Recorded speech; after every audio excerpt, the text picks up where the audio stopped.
Hi, this is Matt with Intergalactic Herald. Welcome to my StarOS Week in Review podcast. This is podcast number 96. Any articles or videos mentioned can be found on my website at intergalacticherald.com. Please look for news recap number 145.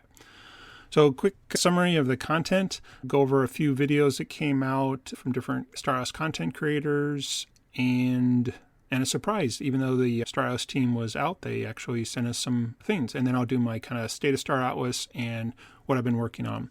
But before I get to that, just a couple things that I am working on.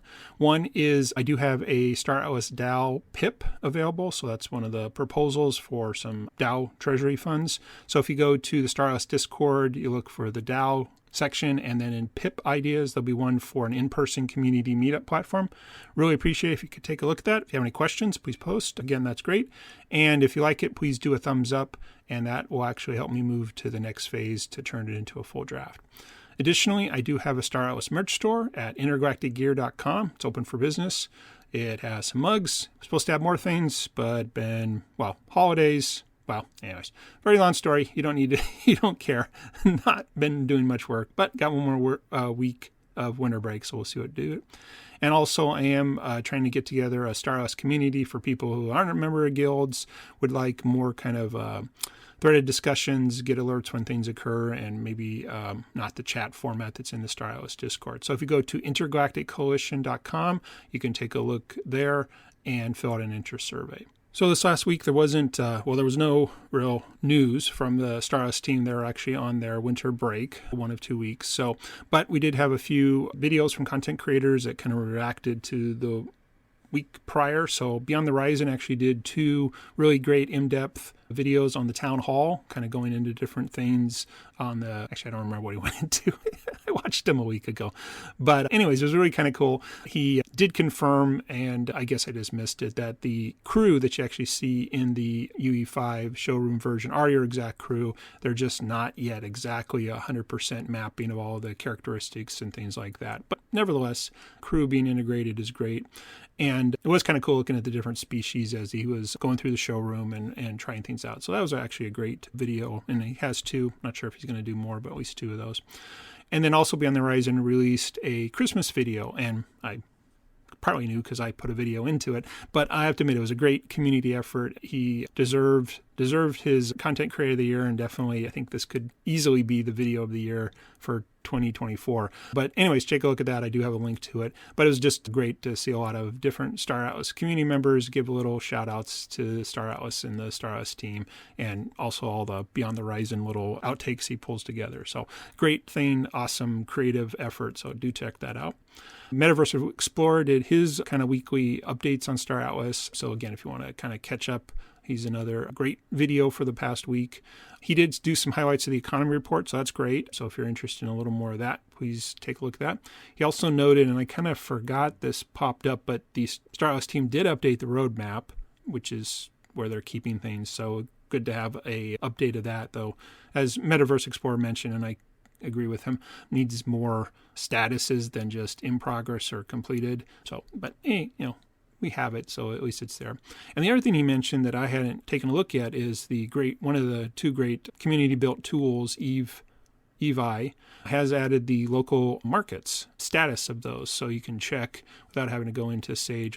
I think it was the different orders and things like that. So definitely something I want to check out because I'm kind of toying with maybe doing some of that local selling. So anyway, so those were the main content creations. I think Afia did do a newsletter too, so you can find that on my website, news recap number 145.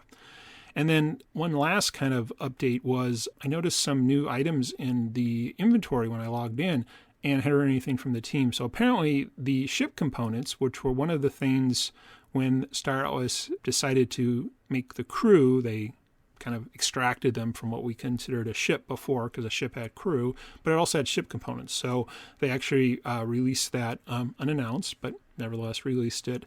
They did have an announcement in the Discord, so that eliminated the what's this.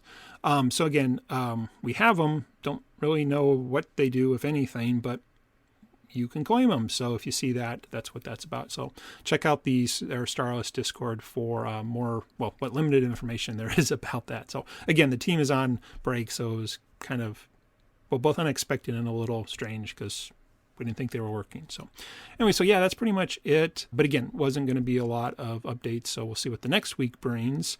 And then kind of moving into the last two segments, kind of the state of Star Atlas and kind of my journey. So both Beyond the Horizon and Metaverse Explorer, I think both showed a little bit of the UE5, the updated thing. So I'm going to try to look at that. I'm actually in the process of building a computer myself. So anyways, so I'm kind of focusing on that. But hopefully with the new parts, anyways. But so I'm definitely interested in looking at it, but videos that I've been seeing and stuff, it does look really cool. But also, on the other hand, they have mentioned it is very buggy. Metaverse Explorer tried to look at the Fleet command, which I was actually kind of curious about too, and it crashed on them. So again, don't know. I'll try it on mine. But yeah, again, well, I guess we're in the state. So I'm glad they released it. It was great to see everything, but given that, I hate to say it, but if you can't really play it or can't even try it, I don't know. I kind of wish they would have waited to release it after the winter break so they could have fixed the bugs that are there and showed some other things. But again, I haven't tried it for myself, so I can't say for sure it's buggy, but so far the other content creators have had definite issues, and I know there's some sort of wallet issue too. So anyways, but again, going to take a look at it. However, I did say I was going to do that last year and I didn't. So we'll see. I got one day scheduled this upcoming week to take a look at it once I get my computer built. But one thing I did want to bring up, and I kind of was hesitant at first, but then I was like, no, that's a great topic, and why not? Metaverse Explorer was, in his latest video, did mention that somebody in his YouTube comment posted about, well, Star Atlas is just a scam. And I guess we should caveat all this, YouTube comments. So, but it seems to be an ongoing thing about being a scam. And I wanted to break this into a couple of different parts. One was, I'm going to call it just the typical crypto definition, because we hear a lot of that for scams. And, we think of FTX, which was a actual scam. The people are convicted of crimes or serving jail terms. I mean, so it was fraud. It wasn't anything. And then there was a couple other ones where people weren't disclosing that they had financial stakes in crypto they were promoting. So, I mean, those are definitely scams.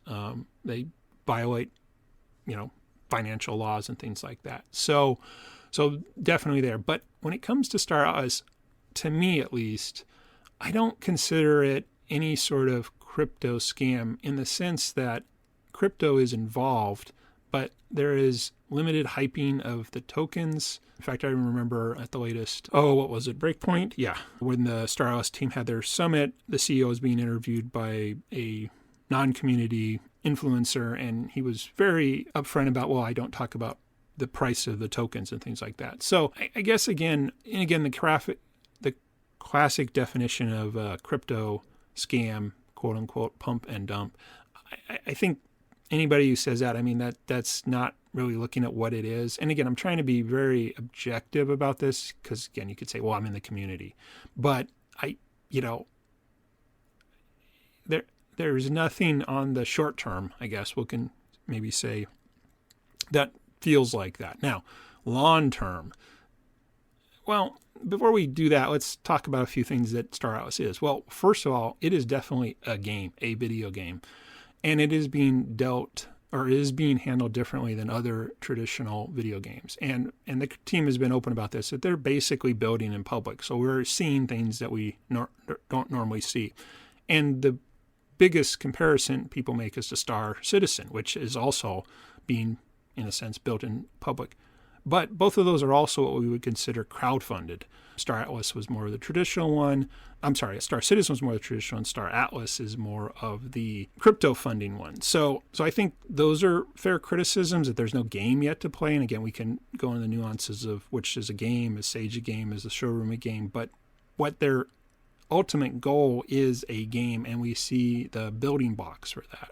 The other thing is, I think if we say, is Star Atlas a business and could it fail? Of course. They definitely have had cash flow problems. They definitely had layoffs, all the things that are classic in a business. But does that make it a scam? I don't think so. Businesses all the time. I mean, again, unless they're hiding something. But again, I think we do have to say that Star Atlas has been very transparent, especially if you have access to the Foundation room. You do hear and see a lot. And again, they've been out in the public at conferences and things like that. So I think to summarize, I think the biggest issue of all this is just people's perception of time and desire. Time in the sense of how long it's going to take, and desire and why can't I do it now? And we could critique timing and how long everything's taking, but I think in fairness, we would have to say they're building a very complex game. They're building a business at the same time, and it's not happening as fast as we, the community, the gamers, want. Well, yeah, that's how it works. So anyways, that's just my thoughts on that. So lastly, just go through again kind of quickly my journey. Still mining carbon, getting very close, nearing that 35 million thing. And then I am going to do some research on whether or not it makes more sense to sell stuff or transport it myself. And that's also on my agenda for this upcoming week. So that's pretty much it. Again, team didn't release a lot. A few content came out, but that's pretty much it. So just to wrap up again, if you're interested in buying a Star Atlas mug, please check out intergalacticgear.com. It is open for business. And if you're interested in joining a community of Star Atlas gamers and are not a member of guilds, please take a look at intergalacticcoalition.com. Other than that, hope you guys are having a great winter break. Holidays, if you celebrate them, everybody, I believe, is upcoming for the New Year's. So wish you a happy New Year's Eve, and probably talk to you again next week. Otherwise, this is Matt with Intergalactic Herald. Have a great week ahead and end of the 2024.